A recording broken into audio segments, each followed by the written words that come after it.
സ്വപുത്രനെ തന്നവൻ തൻ കൂടെല്ലാം നൽകാതിരിക്കുമോ? എന്നെ മാത്രം കണ്ടു സ്വർഗം വിട്ടവൻ എനിക്കായി കരുതാതിരിക്കുമോ? എനിക്കായി സ്വപുത്രനെ തന്നവൻ തൻ കൂടെല്ലാം നൽകാതിരിക്കുമോ? എന്നെ മാത്രം കണ്ടു സ്വർഗം വിട്ടവൻ എനിക്കായി കരുതാതിരിക്കുമോ?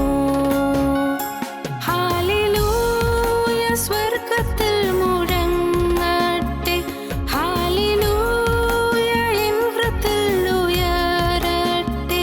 ക്രൂശൻ സ്നേഹം മാത്രം എൻ്റെ ഉള്ളത്തിൽ കീർത്തനമായെന്നും നിലനിൽക്കട്ടെ.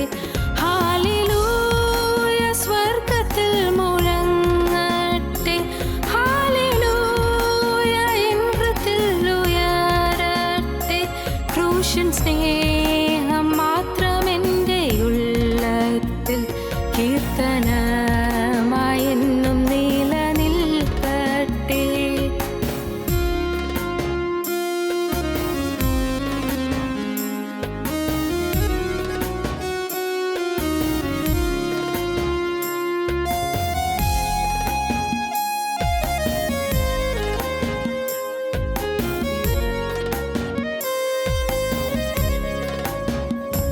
എൻ പേർക്കായി യാഗമൃഗമായവൻ എൻ്റെ കണ്ണീർ കാണാതിരിക്കുമോ? എല്ലാവരാലും ഒറ്റപ്പെട്ട കുഞ്ഞാടു കാണവരെ ഉയർത്താതിരിക്കുമോ? എൻ പേർക്കായി യാഗമൃഗമായവൻ എൻ്റെ കണ്ണീർ കാണാതിരിക്കുമോ? എല്ലാവരാലും ഒറ്റപ്പെട്ട കുഞ്ഞാടു താണവരെ ഉയർത്താതിരിക്കുമോ? ഹല്ലേലൂയ സ്വർഗ്ഗത്തിൽ മുഴങ്ങട്ടെ, ഹല്ലേലൂയ എൻ ഹൃദയത്തിൽ ഉയരട്ടെ. ക്രൂശൻ സ്നേഹം മാത്രം എൻ്റെ ഉള്ളത്തിൽ കീർത്തനമായെന്നും നിലനിൽക്കട്ടെ. ഹല്ലേലൂയ സ്വർഗ്ഗത്തിൽ മുഴങ്ങട്ടെ, ഹല്ലേലൂയ എൻ ഹൃദയത്തിൽ ഉയരട്ടെ.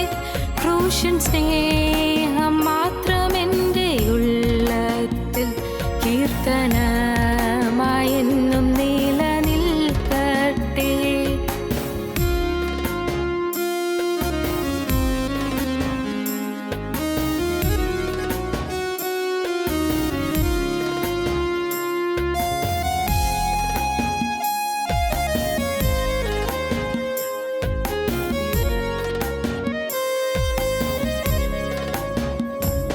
ഏറ്റം വ്യസനപുത്രനായിരുന്ന എഫേസിന്റെ അതിരുകൾ വിശാലമാക്കിയോൻ,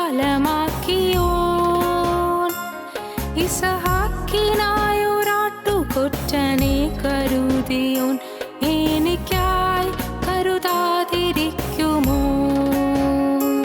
ഏറ്റം വ്യസനപുത്രനായിരുന്ന എഫേസിന്റെ അതിരുകൾ വിശാലമാക്കിയോൻ, ഇസഹാക്കിനായൊരാട്ടുകൊറ്റനെ കരുതിയോൻ എനിക്കായി കരുതാതിരിക്കുമോ? ഹല്ലേലൂയ സ്വർഗ്ഗത്തിൽ മുഴങ്ങട്ടെ, ഹല്ലേലൂയ എൻ ഹൃദയത്തിൽ ഉയരട്ടെ. ക്രൂശൻ സ്നേഹം മാത്രം എൻ്റെ ഉള്ളത്തിൽ കീർത്തനമായെന്നും നിലനിൽക്കട്ടെ. ഹല്ലേലൂയ സ്വർഗ്ഗത്തിൽ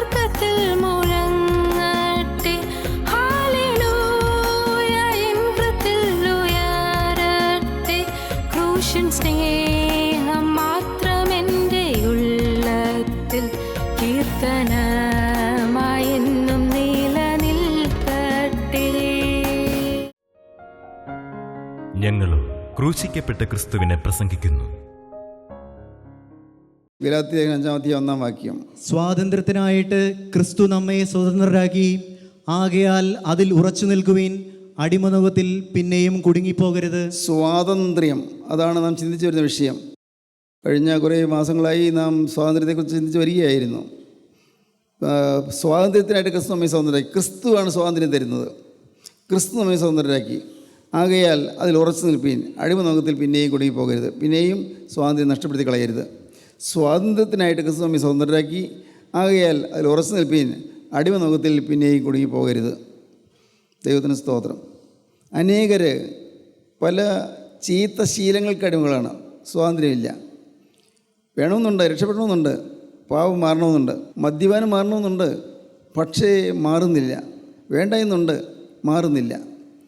ചില ദുശീലങ്ങൾ അതുപോലെയാണ്. വേണ്ട എന്നുണ്ട്, ഒരു പാവം ചെയ്യുന്നവരെയും പിശാച് ആ പാവം ചെയ്യാനായിട്ട് നമ്മളെ വലിച്ചുകൊണ്ട് പോകും. ചെയ്തു കഴിയുമ്പോഴേക്കും പിന്നെ പിശാച് നിരാശ തരും.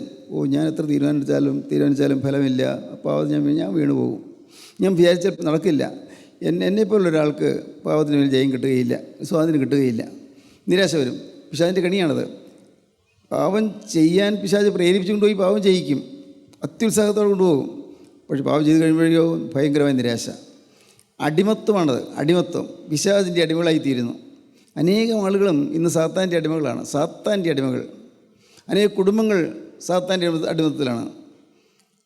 ഒരവസരത്തിൽ ഒരാളെ അവിടെ സംസാരിച്ചുകൊണ്ടിരുന്നപ്പോൾ ഒരു ദർശനം കണ്ടു.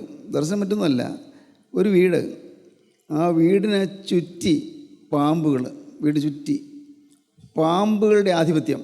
എന്നാൽ അക്ഷരികമായി പാമ്പൊന്നുമല്ല, അത് പാമ്പ് പിശാചിൻ്റെ ഒരു പ്രതീകമാണ്. പിശാചുക്കൾ ആ വീടിനെ കൈവശപ്പെടുത്തിയിരിക്കുകയാണ്. ആ വീട്ടിൽ അത് ചിലർ പറയും, അതിപ്പോഴത്തെ ആ വീടിൻ്റെ സ്ഥാനം ശരിയായിട്ടില്ല, വീടൊന്ന് മാറിയാൽ മതി, വീട് മാറിയാൽ ഐശ്വര്യം കിട്ടും.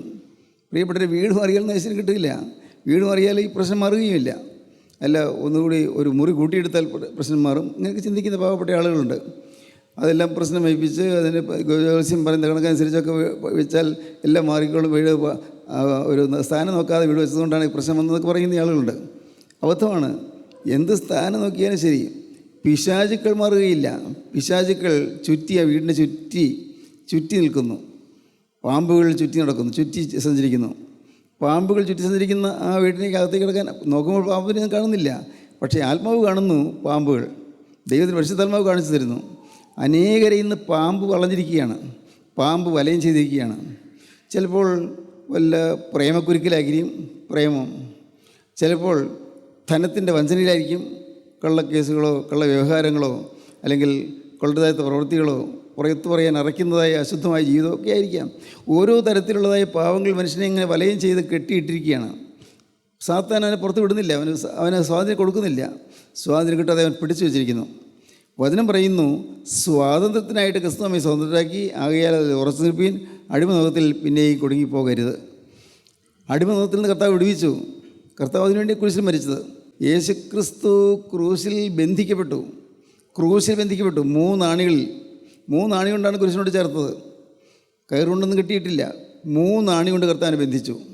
കുരിശിൽ ഇരുകരവും വിടർത്തി നിവർത്തി വലിച്ച് ആണിയടിച്ച് തകർത്ത് 2 കാലും, ഒരു കാലിൻ്റെ മറ്റേ കാല് വെച്ച്, ഒരു കാല് തുളച്ച് അടുത്ത കാലം തുളച്ച് ഉണങ്ങി മരത്തിലേക്ക് അടിച്ചടിച്ച് ചേർത്ത് 3 ആണികളിൽ ക്രിസ്തു ബന്ധനത്തിൽ കിടന്നു. അത് നമുക്ക് ഇതൊക്കെ വായിക്കുകയും പ്രാർത്ഥിക്കുകയും പള്ളിയിൽ വായിക്കുന്ന പ്രമേയനുകളും മറ്റും കേൾക്കുമ്പോൾ ഒരു സങ്കടം വരും. തീർച്ചയായിട്ടും സ്വാഭാവികമായിട്ടും ഉണ്ടാകും. വായിക്കുന്ന ചില പട്ടക്കാരൻ ചിലപ്പോൾ തൊണ്ടയിറക്കൊണ്ടായിരിക്കും വായിക്കുന്നത്. നാം അവിടെ കേൾക്കൊണ്ട് നമുക്കും ഒരു ഗദ്ഗതവും ഒരു പ്രയാസമൊക്കെ ഉണ്ടാകും. പക്ഷേ നാം അറിയുന്നുണ്ടോ ക്രിസ്തു ബന്ധിതനായത് എന്തിനാണ് എന്ന്? നമുക്ക് ബന്ധനത്തിൽ നിന്ന് സ്വാതന്ത്ര്യം തരാനാണ് ക്രിസ്തു ബന്ധിതനായത്. നമുക്ക് ഉള്ള പാപത്തിൻ്റെയും പിശാചിൻ്റെയും ബാധയിൽ നിന്ന് മോചനം തരാനാണ് ക്രിസ്തു ബന്ധിതനായത്. പാപത്തിൻ്റെയും പിശാചിൻ്റെയും ബാധ നമ്മുടെ മേലുണ്ട്. അത് തലമുറകളായിട്ടുണ്ട്. നമ്മുടെ കാലത്തല്ല, പണ്ട് മുതലേ ഉണ്ട്. തലമുറകളായി ബന്ധനത്തിലാണ്. അനേകം കുടുംബങ്ങൾ തലമുറകളായി ബന്ധനത്തിലാണ്. അടുത്ത സമയത്ത് ഞാൻ ചിന്തിച്ചു, ഒരു വളരെ ഐശ്വര്യം ഉണ്ടായിരുന്ന വീട് എന്ന് വെച്ചാൽ സമ്പൽ സമർത്ഥമായൊരു വീട്, ഏക്കർ കണക്കിന് റബ്ബർ തോട്ടവും അതുപോലെ ഇരിപ്പ് വിതയ്ക്കുന്ന നല്ല ഒന്നന്തരം കൃഷി ഭൂമിയും ധാരാളമുള്ളൊരു മനുഷ്യൻ. അദ്ദേഹത്തിൻ്റെ കാലത്ത് വളരെ ഉന്നതമായ സമൃദ്ധിയിലായിരുന്നു. പക്ഷേ അദ്ദേഹത്തിൻ്റെ ശേഷം അദ്ദേഹത്തിൻ്റെ മകൻ്റെ കാലമായപ്പോഴേക്കും വളരെ കുറച്ച് ചുരുങ്ങി. മകൻ മരിച്ചു. ഇപ്പോൾ വളരെ ദയനീയമായ രീതിയിൽ വെച്ചാൽ വളരെ താണ നിലവാരത്തിലായിപ്പോയി. എങ്ങനെ ഈ ഭൂമിയൊക്കെ എങ്ങനെ പോയി? അവർക്ക് കടമൊന്നും ഉണ്ടായിട്ട് വിറ്റതൊന്നുമല്ല. ഭൂമിയെല്ലാം പോയി. ഭൂമി ഉണ്ടായിരുന്നു, നെൽകൃഷി ഉണ്ടായിരുന്നു, ഇന്നതെല്ലാം പോയി. ഇന്ന് ആ നാട്ടിൽ വളരെ ശോചനീയമായ അവസ്ഥയിൽ കഴിയുന്നു. ഇങ്ങനെയുള്ള കുടുംബങ്ങളുണ്ട്. പിശാചിൻ്റെ ബാധ കൊണ്ട് വരുന്നതാണത്. സാത്താൻ്റെ ബാധയാണത്. സാത്താൻ്റെ ബാധ എപ്പോഴും നമ്മെ താഴ്ത്തിക്കൊണ്ടിരിക്കും, നമ്മെ അധപ്പതിപ്പിച്ചുകൊണ്ടിരിക്കും. അധപ്പതനം ഒരിക്കലും മുന്നേറ്റം കിട്ടുകയില്ല. ഒരിക്കലും നമുക്ക് വളരാൻ സാധിക്കുകയില്ല. പഠിക്കുന്ന വിദ്യാർത്ഥി നല്ലപോലെ പഠിക്കുന്ന കുട്ടിയായിരിക്കും. പക്ഷേ ഈ പിശാചിൻ്റെ ബാധ വരുമ്പോൾ, ദുശ്ശീലങ്ങൾ വരുമ്പോൾ, ദുസ്വഭാവം വരുമ്പോൾ പഠിത്തം നന്നാവുകയില്ല, പഠിക്കാൻ പറ്റുകയില്ല. എത്ര ശ്രമിച്ചാലും പഠിക്കാൻ പറ്റുകയില്ല, മനസ്സിലാവില്ല. ഒരു കുട്ടീനോട് പറഞ്ഞു, സാറേ ഞാൻ നല്ലോണം വായിക്കുന്നുണ്ട്, രാത്രി 12 മണി വരെ ഇരുന്ന് വായിക്കും, പക്ഷേ എനിക്കൊന്നും മനസ്സിലാകുന്നില്ല, ഒന്നും തലയിലിരിക്കുന്നില്ല. നല്ലപോലെ പഠിച്ചിട്ട് ഞാൻ പരീക്ഷയ്ക്ക് പോയത്. പക്ഷേ പരീക്ഷ ചോദ്യ ക്ലാസ് കിട്ടിയപ്പോൾ എനിക്ക് മനസ്സിലാകുന്നില്ല. കണ്ണ് ഇരുട്ട് വിടുന്നത് തോന്നി, കണ്ണ് ഇള്ളുന്ന പോലെ തോന്നി, എനിക്കൊന്നും കാണാൻ പറ്റുന്നില്ല.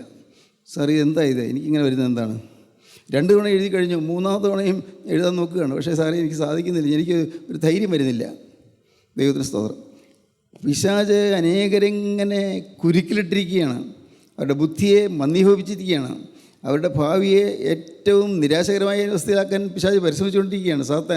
സാത്താൻ എൻ്റെ സൈന്യങ്ങളും. ഇപ്പം നമ്മളിവിടെ ഈ പ്രകൃതിയിലേക്ക് നോക്കിയാൽ സാത്താനെ കാണാനില്ല, ദുരാത്മാക്കളെ കാണാനില്ല, ഇല്ലല്ലോ, ആരും കാണുന്നില്ല. എന്നാൽ ആത്മാവിൻ്റെ കാഴ്ചയുള്ളവർ, ആത്മാവിൻ്റെ ദർശനമുള്ളവർ, അവർ ദുരാത്മാക്കളുടെ കൂട്ടത്തെ കാണുന്നു. ദുരാത്മാക്കൾ ആക്രമിക്കാൻ ഒരുങ്ങി നിൽക്കുന്ന ദുരാത്മാക്കളെ കാണുന്നു. നിങ്ങൾ ഒന്ന് ചിന്തിക്കൂ. നാം ഇങ്ങനെ യാത്ര ചെയ്ത് പോവുകയാണ്. അപ്പോൾ ഒരു ഇടവഴിയിൽ കൂടെ പോകുമ്പോഴേക്കും ഒരു ആന നേരെ വരുന്നു. എങ്ങനെ മുന്നോട്ട് പോകും? പേടിക്കുന്നു. പിറകിലേക്ക് നോക്കിയപ്പോൾ പിറകിൽ ഒരു ആന വന്ന് നിൽക്കുന്നു. എന്ത് ചെയ്യും? വളരെ പേടിച്ചു പോയി. ആന അമറിക്കൊണ്ട് അടുത്തടുത്ത് വരുന്നു. നാം പേടിച്ച് നിർജീവരായിത്തീരുന്നു, വിഷമിക്കുന്നു. പിശാചുക്കളിങ്ങനെ പിറകിലും മുമ്പിലുണ്ട്, നമ്മുടെ കൂടെ തന്നെയുണ്ട്. നമ്മൾ നശിപ്പിക്കാൻ പിശാചിൻ്റെ ഉദ്ദേശം. പിശാച് എന്ന് പറഞ്ഞാൽ സാത്താൻ, ഈവിൽ ഫോഴ്സ്. ആ ദുഷ്ട പിശാച് നമ്മുടെ ഭാവി തകർത്ത് കളയാനാണ് നോക്കുന്നത്. അവൻ ചിലപ്പോൾ നമുക്ക് കോപം ഉണ്ടാക്കും, ചിലപ്പോൾ വൈരാഗ്യം ഉണ്ടാക്കും, ചിലപ്പോൾ പകയുണ്ടാക്കും, ചിലപ്പോൾ അസൂയ ഉണ്ടാക്കും, ചിലപ്പോൾ സ്ഥാനമോഹം ഉണ്ടാക്കും, ചിലപ്പോൾ പൈസയോടുള്ള കമ്പം ഉണ്ടാക്കും, പൈസയിലെ ആശ്രയം, ധാരാളം പൈസ വേണം, ദുരാഗ്രഹം, ചിലപ്പോൾ അഹങ്കാരം ഉണ്ടാക്കും.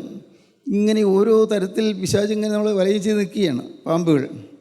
ഇതിൽ നിന്നെല്ലാം സ്വാതന്ത്ര്യം കിട്ടും. എങ്ങനെ? സ്വാതന്ത്ര്യത്തിനായിട്ട് ക്രിസ്തു നമ്മെ സ്വതന്ത്രരാക്കി. യേശുക്രിസ്തു സ്വാതന്ത്ര്യം തരും. ഈ ദുരാത്മാക്കളുടെ വെടിയിൽ നിന്ന് കർത്താവ് നമ്മൾ മോചിപ്പിക്കും.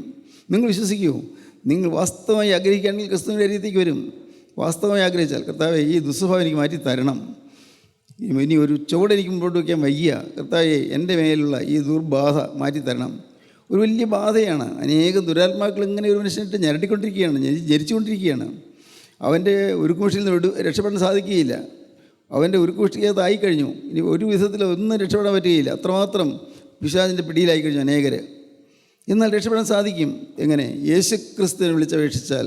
സ്തോത്രം. ഏത് കുടുംബത്തിലുണ്ട് സ്വസ്ഥത? നിങ്ങൾ ചിന്തിച്ച് നോക്കൂ. നിങ്ങൾക്കറിയാമല്ലോ, നമ്മുടെയൊക്കെ കൊച്ചു കൊച്ചു കുടുംബങ്ങളില്ലേ, നമ്മുടെ ഓരോ വീടുകളിലും ഒന്ന് ചിന്തിച്ച് നോക്ക്. സ്വസ്ഥതയുണ്ടോ? സമാധാനമുണ്ടോ? ഐക്യമുണ്ടോ? ഒരു മനസ്സുണ്ടോ? നമ്മുടെ കുടുംബങ്ങളിൽ സ്നേഹമാണോ ഒഴുകിക്കൊണ്ടിരിക്കുന്നത്? സ്നേഹമാണോ മറ്റവർക്ക് കിട്ടുന്നത്? ഒരു വീട്ടിൽ അപ്പനും അമ്മയും മക്കളും 3-4 മക്കളുണ്ട്. മക്കളും അപ്പനും അമ്മയും, വേണമെങ്കിൽ ഗ്രാൻഡ് പേരൻസ് ഉണ്ടെങ്കിൽ അപ്പൻ്റെ അപ്പനോ അമ്മയുടെ അപ്പനോ ഒക്കെ ആരെങ്കിലും ഉണ്ടെങ്കിൽ അവരെല്ലാം കൊച്ചു കുടുംബം. ഈ കൊച്ചു കുടുംബത്തിൽ വാസ്തവമായിട്ടൊരു ശാന്തിയുണ്ടോ? എന്തെല്ലാം ആകുലങ്ങളാണ് നമ്മെ അലട്ടിക്കൊണ്ടിരിക്കുന്നത്, എന്തെല്ലാം പ്രശ്നങ്ങളാണ് നമ്മെ തുറിച്ചു നോക്കിക്കൊണ്ടിരിക്കുന്നത്. നമ്മുടെ മനസ്സ് എത്രമാത്രം വിഷാദ സങ്കുലമാണ്. എത്രയോ പ്രതിസന്ധികളിലൂടെ കടന്നു പോകുന്നത് ഓരോ ദിവസവും. ഓരോരുത്തർ അവരുടെ ജീവിതത്തിലേക്ക് നോക്കുമ്പോഴാണ് പല വീടുകളിൽ നിന്ന് ദുരിതത്തിലാണ്, ദുഃഖത്തിലാണ്. ചികിത്സിക്കണം, പക്ഷേ ചികിത്സിക്കാൻ പൈസയില്ല, മാർഗമില്ല.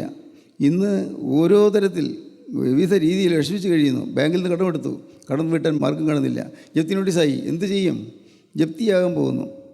ഞാനീ പറയുന്നതെല്ലാം ഓരോരുത്തരും വിളിച്ച് പറയുന്ന കാര്യങ്ങളാണ് ഞാൻ പറയുന്നത്.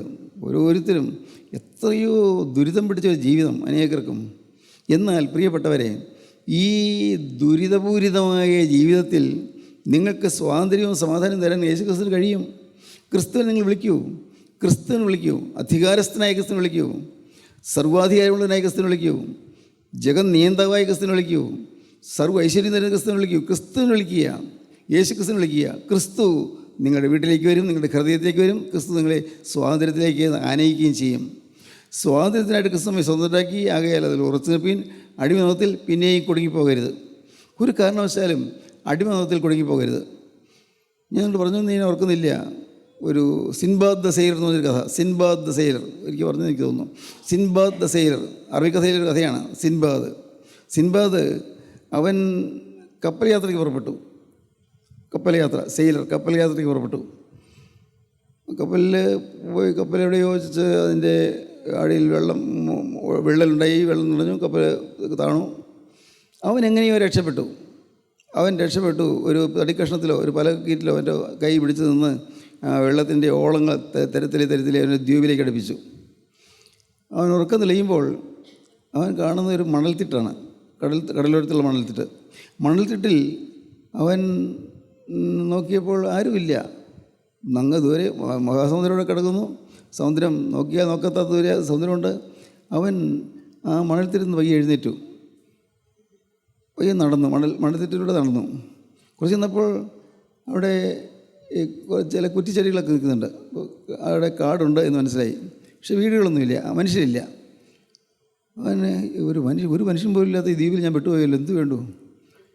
അവനങ്ങനെ മുന്നോട്ട് പോയപ്പോഴുണ്ട് അവൻ കണ്ടു ഒരു വൃദ്ധനായ ഒരു മനുഷ്യൻ, ഒരു വയസ്സനായ മനുഷ്യൻ, പ്രായമുള്ളൊരു മനുഷ്യൻ.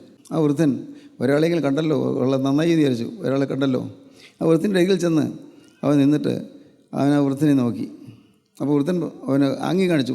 ഭാഷയെന്ന് പറഞ്ഞുകൂടല്ലോ. എന്നെ ഒന്ന് അത്രത്തോളം കൊണ്ടുപോകാമോ? വൃദ്ധൻ ആംഗ്യം കാണിച്ചു. എന്നെ നിൻ്റെ ചുമലിലിരുത്തിക്കൊണ്ട് പോയാൽ മതി. ചുമലിലിരുത്തിക്കൊണ്ട് ഒന്ന് അത്രത്തോളം കൊണ്ടുപോയാൽ മതി. അപ്പോൾ വൃദ്ധനല്ലേ, ഈ ചെയ്യാവുന്ന സഹായം ചെയ്യാമല്ലോ എന്ന് വിചാരിച്ചു. അവൻ മുതുക ചാച്ചു കൊടുത്തു. മുതുകത്ത് വൃദ്ധം കയറിയിരുന്നു. അവൻ വൃദ്ധനെ കൊണ്ട് നടന്നു.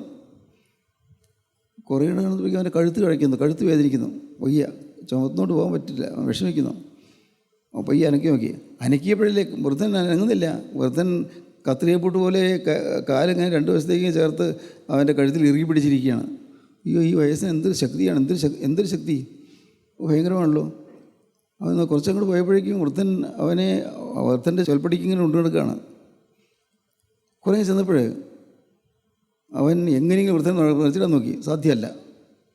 അപ്പോഴാണ് അവൻ ഓർത്തത്, വായിച്ചിട്ടുണ്ട്, കടൽക്കിഴവൻ എന്ന് പറയുന്ന ചില രാക്ഷസന്മാരാണ്.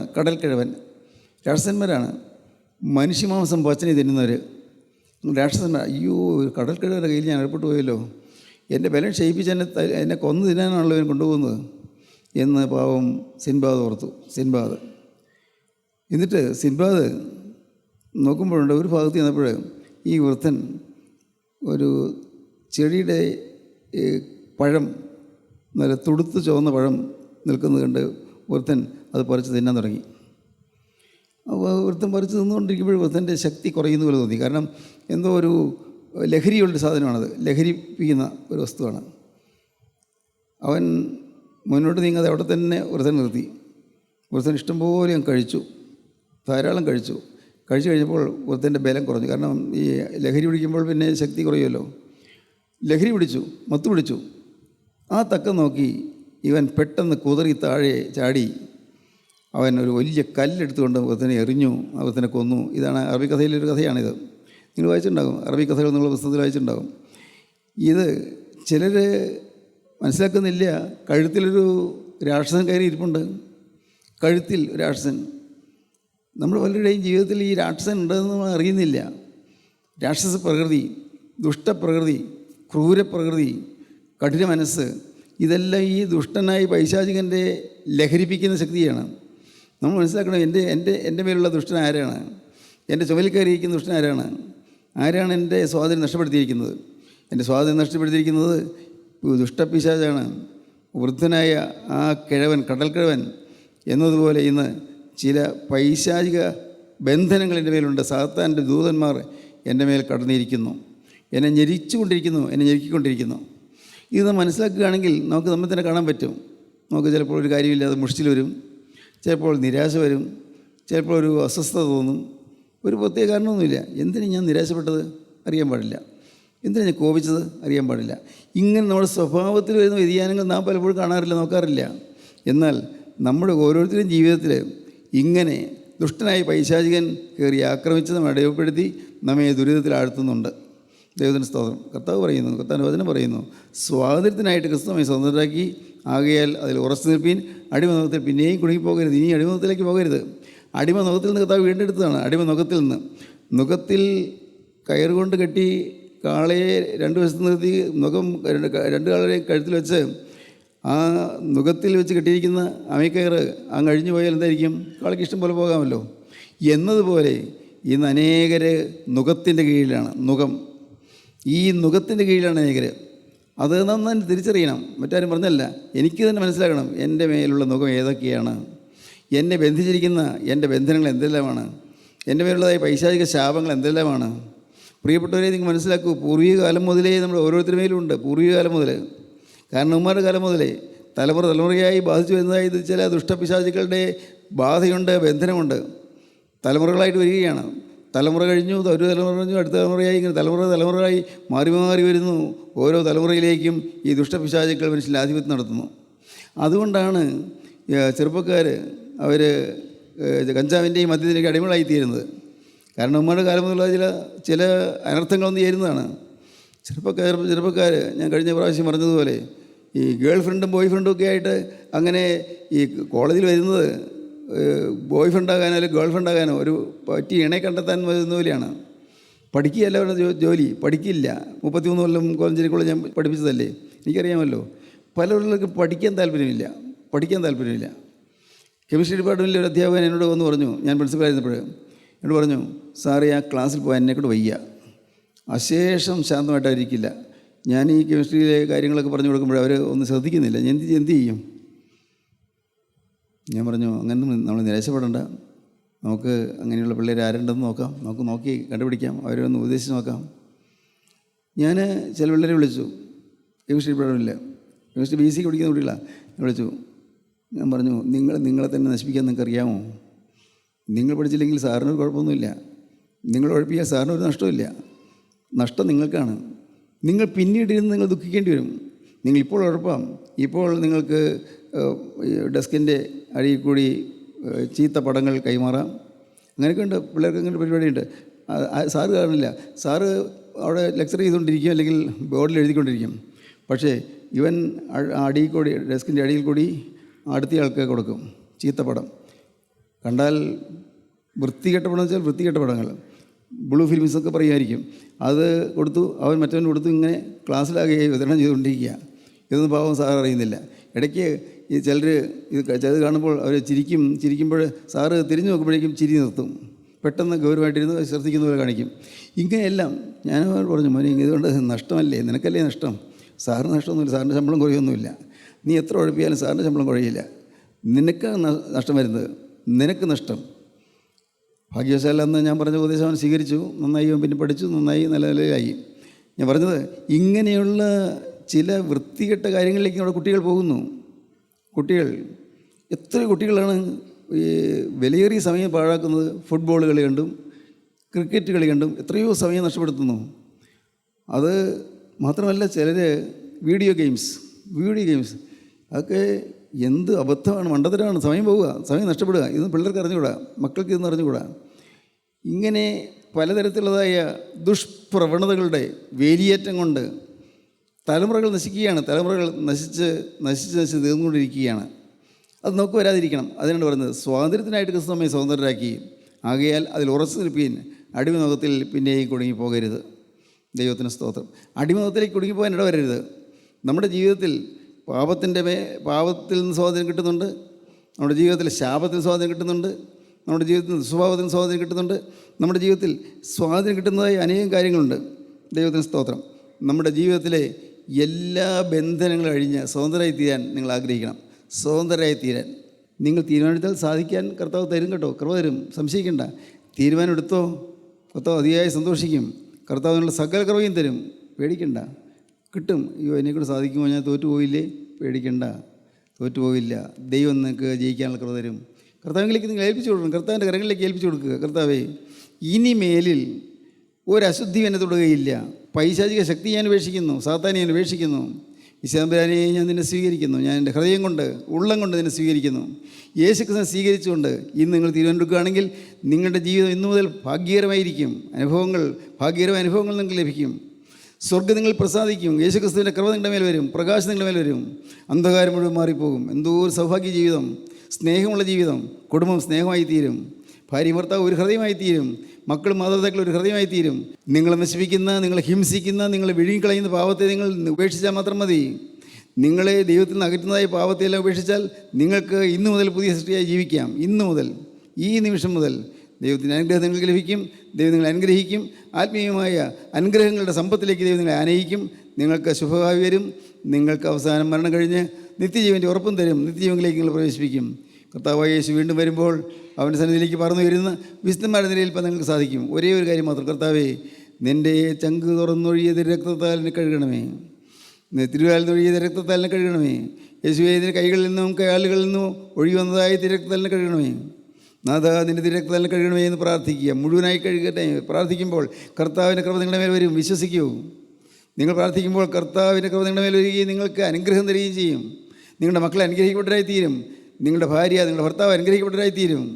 നിങ്ങളുടെ മാതാപിതാക്കൾ അനുഗ്രഹിക്കപ്പെട്ടവരായി തീരും. നിങ്ങൾ മൂലം അനേകർക്ക് അനുഗ്രഹം ലഭിക്കും. നിങ്ങൾ ഒരാൾ മൂലം അനേകർക്ക് അനുഗ്രഹം ലഭിക്കും. വേണമോ ഈ ഭാഗ്യം? വേണമോ നിങ്ങൾക്ക് ഈ ഭാഗ്യം? എങ്കിൽ ഇപ്പോൾ നിങ്ങൾ പ്രാർത്ഥിക്കുക. കർത്താവിൻ്റെ കരങ്ങളിലേക്ക് കൊടുക്കുക. മനസ്സോടെ കൊടുക്കുക, വിട്ടുകൊടുക്കുക. നമുക്ക് കണ്ണുകളെ അടയ്ക്കാം. കരുണയുള്ള കർത്താവേ, ഞങ്ങളെ കേൾപ്പിച്ച തിരുവചനങ്ങൾക്കായി സ്തോത്രം. കർത്താവേ, ഞങ്ങൾക്ക് സ്വാതന്ത്ര്യമില്ലാത്ത എല്ലാ കാര്യങ്ങളാണെന്ന് കാണുവാൻ ഞങ്ങൾക്ക് കണ്ണു തുറന്നു തന്നതിനായി സ്തോത്രം. സ്വാതന്ത്ര്യം പ്രാപിച്ച് യേശുവിനെ ആരാധിപ്പാൻ ഞങ്ങൾക്ക് ഭാഗ്യം തരണമേ. സ്വാതന്ത്ര്യം പ്രാപിച്ച് യേശുവിൻ്റെ വേല ചെയ്യാൻ ഞങ്ങൾക്ക് ഭാഗ്യം തരണമേ. സ്വാതന്ത്ര്യം പ്രാപിച്ച് യേശുവിനെ സ്തുതിക്കുന്നവരുടെ കൂടെ നിൽക്കുവാൻ ഞങ്ങൾക്ക് ഭാഗ്യം തരണമേ. സ്വാതന്ത്ര്യം പ്രാപിച്ച് കർത്താവേ, നിൻ്റെ രണ്ടാമത്തെ വരയിൽ നിന്നെ എതിരേൽപ്പാൻ ഞങ്ങൾക്ക് ഭാഗ്യം തരണമേ. എല്ലാവരെയും അനുഗ്രഹിക്കണമേ. എല്ലാവരെയും അവിടുത്തെ കൃപകളാൽ നിറയ്ക്കണമേ. യേശു ക്രിസ്തുവിൻ്റെ സ്നേഹം നിറഞ്ഞ നാമത്തിൽ പ്രാർത്ഥിക്കുന്ന കൃപയോടെ കേൾക്കണമേ. ആമീൻ. ഹല്ലേലൂയ. ദൈവത്തിന് സ്തോത്രം.